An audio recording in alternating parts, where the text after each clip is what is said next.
Hello, welcome to the Curator Podcast. This is episode 19.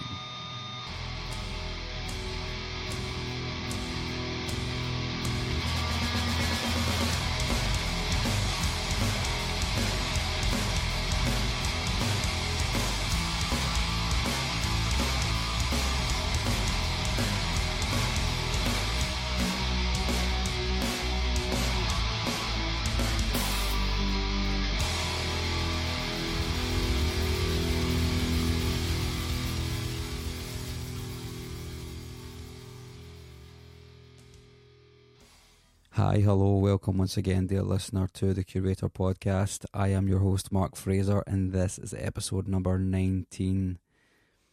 I'm currently sitting in a hotel room in London. It's for a work thing. It wouldn't interest you, so I won't explain, but it's weird. Anyway, episode 19, one step closer to the half-year mark. It's been a pretty good ride so far. And because it was International Podcast Day yesterday, that is, it was International Podcast Day on September the 30th, I was featured on a blab, which was like a sort of like a live web chat thing, and it was with Colin Gray, who's the podcast host, and it was a pretty good thing. Apparently it will be online in the coming days and weeks, so if it becomes available, I'll share it. If not, you missed out on some really cool stuff. It was all about how we can make podcasting bigger from a Scottish perspective. It was pretty interesting, and hopefully I'll get to do it again. It was a lot of fun. So thanks to Colin for that. It was ace. On this episode, I have Dolan, who is one of my favourite rappers. Fallen House, Sunken City hit me at a time when I was slowly going off music in general. You know how you get those lulls in your musical life where it just doesn't seem like anything is really ticking the boxes for you? Well, that's kind of what happened to me. I was introduced to hip-hop a good 5 years before that, and I'd just kind of gotten into a rut with just about everything I was listening to. Fallen House, Sunken City made me enthusiastic about music again. It also led me to branch out and find a whole other bunch of hip-hop artists that I otherwise wouldn't even have bothered to look for. It was one of those things where the album to me was just so good that I wanted to hear more hip-hop, and I wanted to hear newer hip-hop, and I went searching and I found some pretty awesome stuff. But yeah, B. Dolan's Fallen House, Sunken City was a catalyst for that. It's kind of odd. I mean, I've spoken about how we're all obsessed with music before, but sometimes we do just get stuck in that rut. Our enthusiasm for music is less like a constant forward motion, but more like the sort of stop-start motion of an old rickety car. After that, I started to reflect on how I got into his music and how his music jolted me out of that funk. So for that, I was really appreciative at the time. Now I'm even more appreciative of him taking the time to talk to me. Having that obsession and keeping that obsession is really difficult work. Sometimes as you grow older, the obsession fades and other things in life start to steer your attention away. That's natural. That happens to all of our obsessions, all of our interests. You end up getting subsumed by life. Keeping in touch with music, not even with particularly current music, but generally just refreshing your taste and your catalogue with new things, it can be quite a difficult thing to do. Anyway, Fallen House, Sunken City remains an important piece of music for me. However, with his new album, Kill the Wolf, he's really raised the bar. It's a very cohesive, it's probably the most cohesive piece of work that he's done so far, and having had him take the reins on the production and just generally steer the direction of the album, even if it took 5 years, is something you can really hear on the record. And I think he's set a new high watermark for not just his own music, but hip-hop this year. It's pretty awesome. I don't want to say too much about the interview, because we do talk a lot about the album, but there's a level of craft and a level of attention to detail which you just don't hear very often in any genre of music. So yeah, you should go and check it out. With that in mind, I'm going to open up with a song from that album called Alright.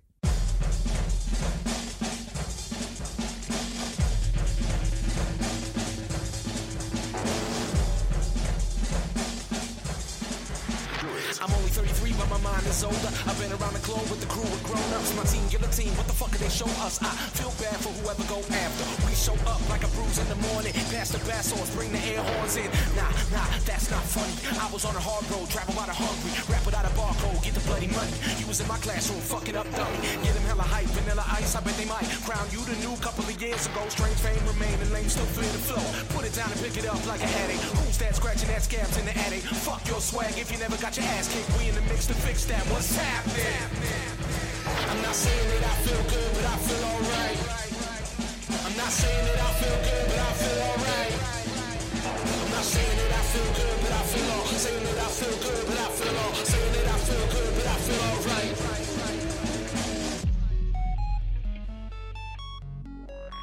What's the B stand for? Bad motherfucker, man from the broadcast, built for this comfort. As for the bullshit, I can't hear none of it. Doctor told me it was bad for my stomach. Also, fuck him if he can't take a joke. Full of bad energy, I'm a kid yo. Freestyle, politics, pretty boy politics. Carpet back in style, biting blatantly. This kind of shit gets no love in the city of Providence. Arms folded up and the head's not stiffly. They are not feeling you, you are not killing me. Stole a good idea, but lack the abilities. God forbid I bring the heavy artillery. Problem kids get buried in their misery. Bomb the bridge and teach a lesson to the industry. Not the shit, you just a filler that's in between. I might clip your wings, little parrot.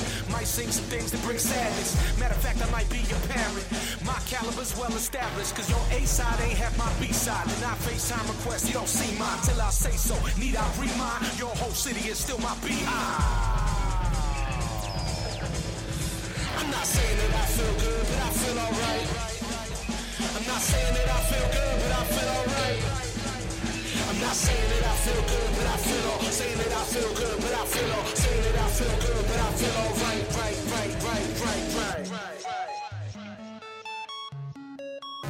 Fashion fade, style is eternal. I'm back cause time's a flat circle. So put the needle to the platter, we serve you. And black out and spaz and smash furniture. You in the whip, the snapper turn signal. Drive up on the curb and park in the store window. I'm kidding though, don't piss your life away. Turn up the gas, put the metal in the microwave. Radiate, let's make it to a brighter day. Because the bucket brigade is not coming. So let it burn cause you can't save nothing. I'ma name names and pray they say something. I'ma use breaks in the beats. Snitch ass websites hating on thieves. But it's okay cause I ain't even got my name on the deed. Tell wife if she leaves she can take the keys. I told her label if it comes they can blame it on me. Attach my debt but that's a bad investment. I sank all my winnings in the building the next shit. How I keep moving on the path I step in. See it as a privilege and a duty to wreck shit. Lethal rhetoric for my people's benefit. To be preeminent I'm a seasoned veteran. May feel degenerate but I keep a regimen for the increased betterment of my speech development. I'm not saying that I feel good but I feel alright. I'm not saying that I feel good but I feel alright. I'm not saying that I feel good but I feel all. Saying that I feel good but I feel all. Saying that I feel good but I feel alright.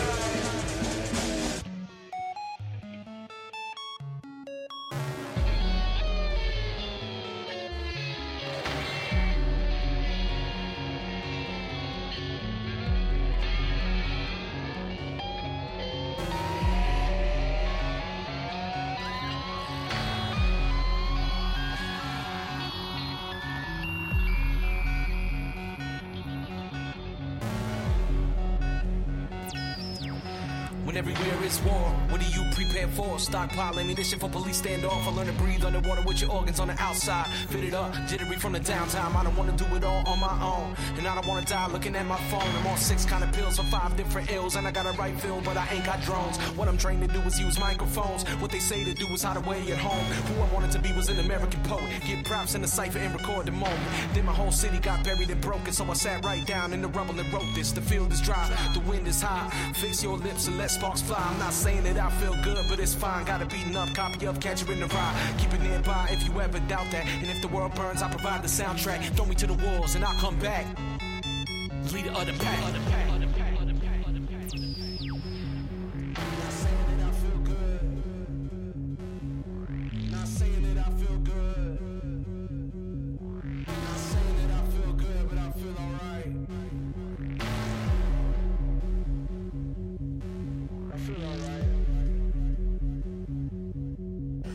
B. Dolan, this is a fucking pleasure, man. I'm so glad I'm sitting here talking to you. Yeah, I'm glad I'm sitting here talking to you too. We're both alive. We both made it.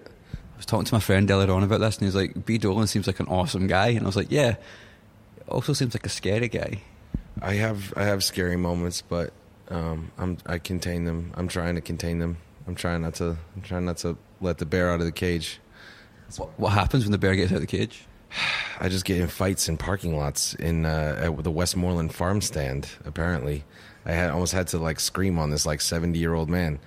Like he started with me really. I opened my door and I kind of bumped his window a little bit, and I was like, oh my bad. I looked. There's no scratch, no big deal. This dude just started really popping off. And I just looked at him and I went, shh. I started just shushing him like a baby, and that made him even madder. And then he like jumped out of his car, and I realized he was mad old. But he really wanted it. He wanted to fight me. But I was like, either way, I lose in this situation. Either, I knock out a 70-year-old man, or I get knocked out by a 70-year-old man. There's no winning that fight. So I just moonwalked. I moonwalked away, and that made him really, really mad. But he couldn't do anything because he couldn't chase me as fast as I moonwalked. Because he's a 70-year-old man, he can't. Yeah. Frail ass old man. I often ask on my Facebook page, I'm interviewing this guy, and if you get any questions for him. And somebody wanted me to ask you this question is, B. Dolan, how does it feel to be awesome? I don't know, man. It feels like achy. It feels achy to be awesome. You gotta be awesome a lot of nights in a row to be awesome all the time. You're only as awesome as your last awesome. I was doing my research earlier on and yesterday, and it was an effort to come up with questions that you'd never been asked before. This would be fun. I came across an interview you did with Passion of the Weiss. Yeah. And now I feel fucking hugely inadequate. That guy knows everything about hip hop, and so do you. That's so weird. That was a good interview. Shout out Passion of the Weiss and Zilla Rocca, who did that interview. Yeah.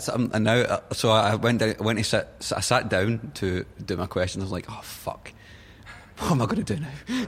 Let's talk about what you're interested in. What are you interested in? This is not about me, man. It's about you. The podcast is about you. My voice is just a big fucking loud noise.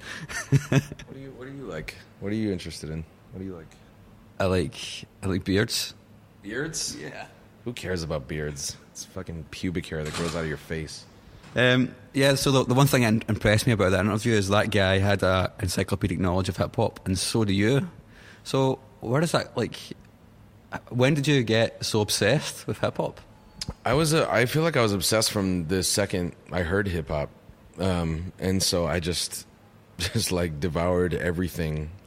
And yeah, it's not the type of thing where you can sit down and be like, I want to have an encyclopedic knowledge of hip hop. It's just more like your passion for it brings you into it, and you are paying such attention that when dude mentions his hype man, or who's cousin, that Dell and Ice Cube are cousins, and you just pick up these random facts, and by just being, and then that's why becoming a rapper was almost like just the ultimate fulfillment of my fandom of rap. It was just like, oh, now I get to meet you motherfuckers and hear your stories backstage and shit. And yeah, I'm still a fan of rap.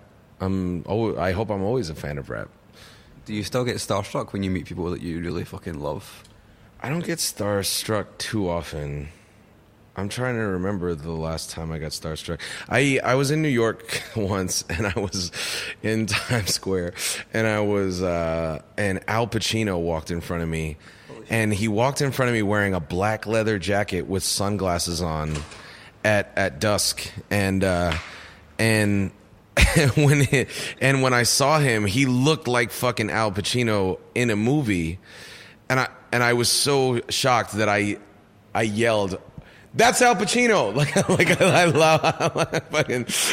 No one was with me. I just started yelling his fucking name, and so that's when you say starstruck. That's like the last time I remember being truly starstruck. I met Buckshot, who made the first hip hop 12-inch I ever bought, and I was pretty starstruck then. But yeah, I mean, I having been on the other side of, you're looking at me how does it feel to be awesome? I'm telling you, I don't know, it feels fucking like I could use some Advil right now, and I'm a little sleepy, so that realization is that everybody's just people, except Prince. Prince is probably not a person. Yeah, I was going to say that. I fucking love Prince. He's I wish he was my dad. Yeah. I mean, if he was my dad, I'd be small, which I don't know if I'd be okay with being small. I don't want Prince to be my dad. I want Prince to be a creature that lives in the air. I think he is a creature that lives in the air. He lives somewhere, which is... He's nobody's dad. Yeah. Yeah, that's true. Yes, nobody's. That's quite sad, actually. No, he's nobody's son either. He just he was formed from music, from the ether. He just appeared one day. It's interesting you say that. I don't think he's a real person. Like, he's never had to be a real person. You know. Yeah, he's special. Go to everybody listening to this podcast. Go to Google YouTube. Go to YouTube. Look up Prince, Tom Petty. Oh yes. Yeah, and they're covering "While My Guitar Gently Weeps" at I think it was George Harrison's induction into the Rock and Roll Hall of Fame. Watch Prince's performance in that. It's the most amazing shit I've ever seen. So it's interesting you brought up Prince. One of the questions that I have is about Kill the Wolf, obviously, and you took on like that Prince-like role with that record. Oh yeah, I guess I produced it. I produced everything. Yeah. So you've said in interviews it's all about like evolving the Dolan sound, and it's obviously a hugely kind of cohesive piece of work, which is something which is quite interesting given you put out 2 mixtapes between that and Fallen House Up the City. Yeah. What was there something? Is that something you always wanted to achieve, like having that Prince-like role, I guess, or was it just like this is the next logical thing I have to do for my sound? It was me on the production side of thing is something that started at the same time I started. I mean, almost at the same time I started rapping, because I was in New York City and I didn't really understand how anything worked. And I thought, I was 18. I just moved to New York because all my favorite rappers were from there, and I didn't know. Like I was like, all right, well, you get on stage and get discovered or something. Like and then I encountered the industry. I had like an early encounter with Def Jam, and I just realized that side of shit was not for me, and that like networking and all that shit. I was 18 and I was just like, I wanted to make like dark political shit. I wanted to make what I'm making now. And I just immediately thought like it's never going to sell. And if it does, like, it's not going to be because these people were into it. Like, and so I bought a drum machine and I bought a laptop, and I started, before I had a place to live, I bought those things, and I started just learning to track my own vocals and make my own demo beats and all that shit. So I've been producing almost as long as I've been recording my raps. I was producing the beats early on. And then I just kind of have run into all these other more talented producers along the way that I then worked with. But also, I've met a lot of people that have showed me stuff, whether it's like showing me records or breaks, or showing me techniques, or, Alias has showed me a ton of stuff. Buddy Peace has shown me a ton of stuff. And, it's just become, it's a natural thing. It's like because I have an excitement about what they're doing, I'm interested. I'm like, oh, what are you doing? And, like producers share tips with each other and shit. And so, yeah, it just developed over time. Like my skills at production developed slower than my skills at MCing, but over time it just kind of became clear around House of Bees 2 when that Tin Soldiers joint. I produced that on House of Bees 2, and that was kind of the first time where I was like, yeah, I think my beats are there, where like they're good enough for me to rap. I was a better rapper than I was a producer, and the rapper half of me was just like, nah, son, not yet, nah, but. So yeah, and it just it became a way to, like, the production side of thing on Kill the Wolf became a way to just tie together all the best of what was available to me. I still worked with over 20 collaborators on that record. Yeah.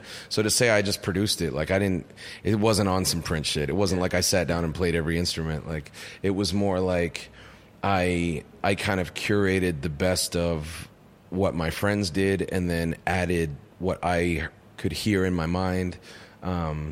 And yeah, the result was cohesive because it was all made through the same process, kind of. It all returns to like that one singular artistic vision you had for that record.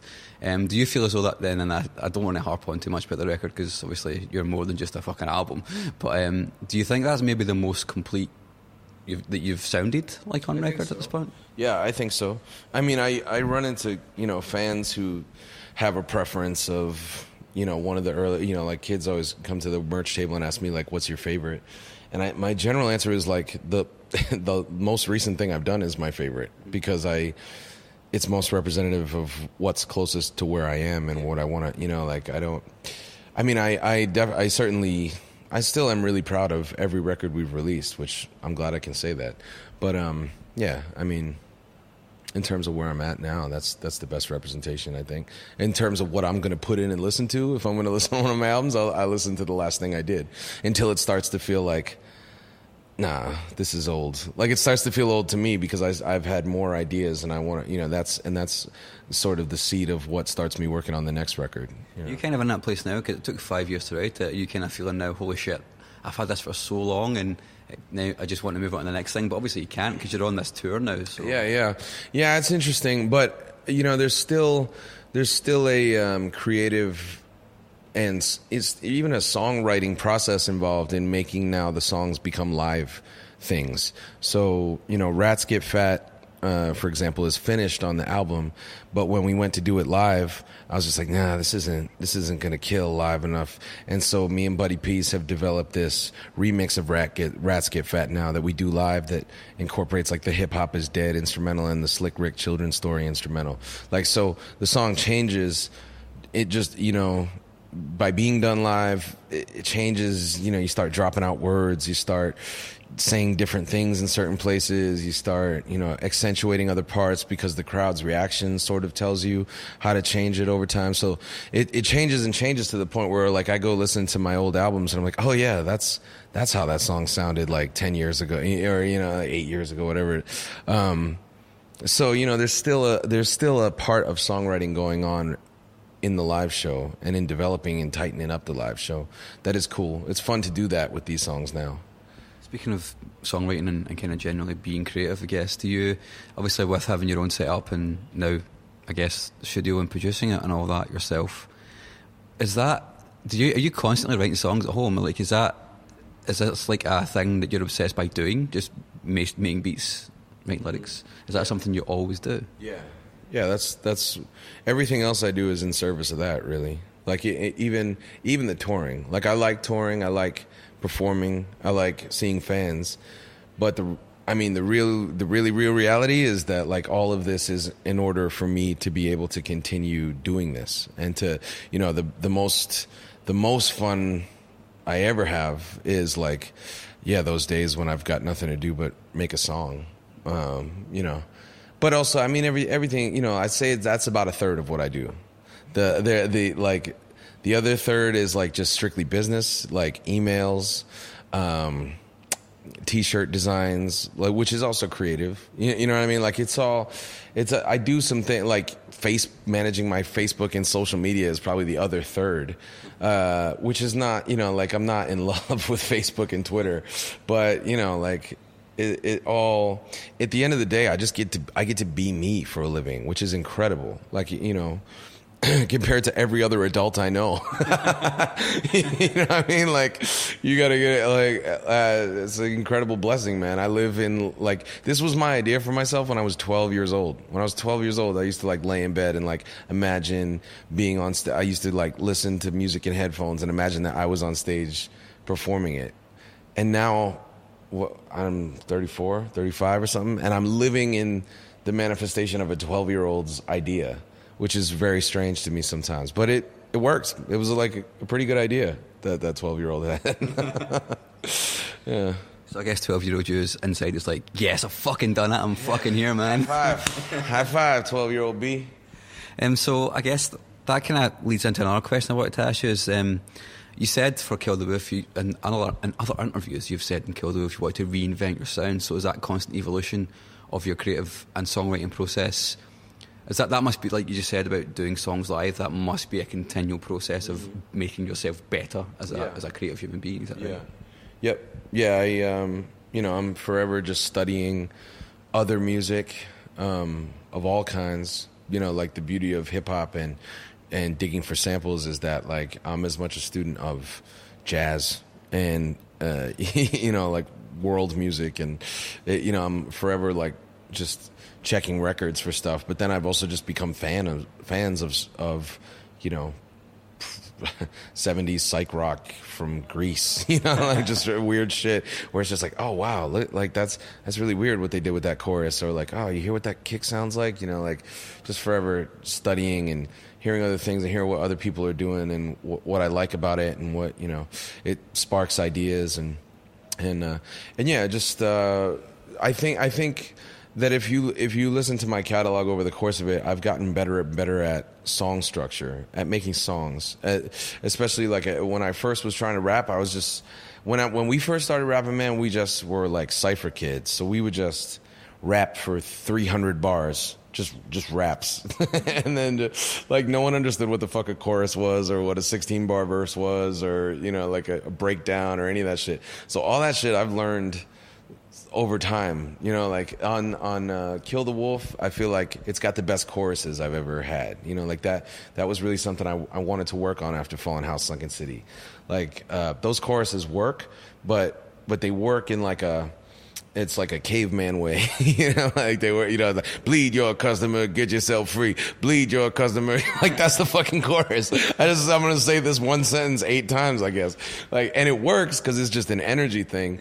But, yeah, I just like on this record, I all of a sudden was having ideas for like sung choruses, and I can't sing that well, but I would sing a little guide track, and then I would send it off to a more talented vocalist who I had met along the way, you know. So yeah, I think I've just been trying to get better and better. I'm still trying to get better. I wanted to dispel a little myth, I guess. I started at the start of this interview by saying B. Dolan seems like a scary guy, but when he talks about his music like he just did there, just give you a little insight into what it looks like here.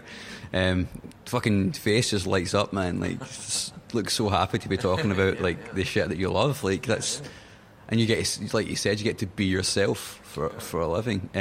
But one thing I was wondering, as you were saying that, is a lot of MCs just, they work with producers. Do you think there's a lot of MCs which would like to be like you with the producer aspect, or are they okay with being like, I'm not entirely sure if you're the norm or if you're the exception, if that makes sense, in terms of crossing over the skills you have. Like, how do you feel about that? Well, it's a cliche. A cliche is rappers that want to produce. It's like actors that want to direct. Like, yeah, everybody wants to, but a lot of people shouldn't, you know. But yeah, so I don't know. I don't know if that's the norm. I think, like I said, because I started such a long time ago, and it, you know, I was aware, I had a self-awareness, like something that I think is really critical for artists that I've been blessed with is like an ability to know when I just made a piece of shit, you know, like an ability to step outside of myself and my ego and look at something I created and go like, this is not good enough. Like that's really critical. Or either that, or you need someone that can do that for you. Like that's what a producer does, you know, in the more traditional sense. But I haven't had that for a lot of my career, so I've had to know myself. You know, I have peers that I check in with that like I know will give me good feedback. But yeah, I don't know what everybody else is doing. I know of a couple rappers I can think of, some who are big in deals right now that have just recently tried to like produce for themselves, and I'm not feeling it as much as when they were working with other producers. I mean, maybe some people feel that way about me. I don't know. You know, like I'm sure there's some people that will like want me to do another album with Alias, and me and Alias have talked about doing another. I'm not totally committed to like every B. Dolan album from now on is going to be self-produced. I mean, I actually have been working with a couple different producers lately and going the other way. And recently just worked with a producer who does take more control than I've ever given anyone, and you know, was just involved in my process from the minute I heard the beat, which is new. You know, like it's, for me, it starts with like it's like weird kind of scatting, and then like maybe some freestyling to just figure out like where in the pocket of the rhythm I want to talk. And yeah, this dude was like listening to me do that and going like, yeah, do that. Yeah, but all right, leave a space. Yeah, but okay, yeah, that's a chord. You know, like which after 5 years of making all the decisions, that this is new to me now. You know, like, so I look for the thing that I haven't done yet more than anything, really. I wandered so far from your original question, but I think you answered it actually, so it's fine. I'm just conscious of time now, so I guess it's probably a good idea to wrap this up. I could talk for hours about this shit, man. It's fucking so cool. But is there anything else you want to say or anything you want to ask me before we finish? Are you fulfilled in life? Is anyone fulfilled in life? Sure, somebody is. Can we find that person and kill him? No, because he's a kid. Oh, that's a moral quandary. B. Dolan, it's been awesome. Thank you very much. Yeah, good looking out. Peace. B. Dolan, such an awesome guy. I was quite scared to talk to him. He's a really intense guy, really intense dude. But, he's not really like that. He is like that. You can tell he's a very deep thinker. He's a very pensive guy. But he was a joy to talk to, and I'm really glad I got the opportunity to do that. So yeah, thank you for listening. I hope you enjoyed this podcast. Please drop me a rating and review on iTunes if you can. That would be smashing. I'm going to play you out now with another track of his. This one's called Which Side Are You On? I hope you enjoy it. Thank you very much for listening. Until next time, bye-bye. Don't let them escape unpunished. A transgender African-American woman is facing trial for murder after an incident outside a Minneapolis bar where she was reportedly harassed and then physically attacked. Reportedly interrogated without counsel, placed in solitary confinement. McDonald's supporters have said the case is symptomatic of the bias against transgender people and African-Americans in the criminal justice system. Who let the torch pass, fall in the tall grass? Fire alarm, wires disarmed, what do you call that? Call it predictable political cliche. So when the movie ends, the revolution's dead. Replay the sequence of events that led to these deep divisions. I realize the order wrong, people are in prison. The children want to know if I believe in the reptilians. I tell them I don't know, but on the TV I see lizards. When action was in fashion, you were such an easy mimic. Bumper sticker, quote lifting, grip note statistic. Grasp for the strong man, born again cynic. Fair weather firebrand sparked my suspicion. Knew you were the type to take the fight like a gimmick and rock the t-shirt when your sweat wasn't in it. The clock is still ticking for the victim of the future. You wait until they look like you to ever choose, but I'm dealing with homophobia in hip-hop, lyrics and things like that. That homo? Yeah. Are you talking about? Yeah. I can't even talk to you about that. that's the industry. What I represent culturally doesn't condone it whatsoever. Do you think that a gay rapper would ever be accepted in hip-hop culture? Who wrote the greatest lines of our generation, but couldn't get from under their own small-minded hate trip? The same rappers say they troop in the front lines and casually use the word faggot as a punchline. That's not a man, that's not a tough guy. That is a sucker and a fraud to the culture. Hip-hop is folk music grown from the struggle, and half these fools could put the mic down and run as a Republican. Fuck them, then they learn from their own wrong. Homophobes don't go to my shows, we too strong. And if you in the front row harassing girls during a song, I'ma reach out and ask you exactly. Which side are you on? Which side are you on? You ain't gotta like it. Which side are you on? This is what we are faced with. And this is the reality. Now, when we come to Washington in this campaign, we are coming to get our check. I'm on the side of poor people getting organized. I'm on the side of choice where it is in short supply. I'm on the side of those the system doesn't authorize. LGBT, we are on the side of pride, justice and equality. Egypt and Wisconsin when they march against the policy. If you bring it down to King, I'm on your side probably. Kids will give me shit for this, it really doesn't bother me. They were not around when we were wrestling with poverty. So I follow none and ask no one to follow me. Use your own mind, use your heart and your anger. Check yourself because apathy is a cancer, and let your action be the answer.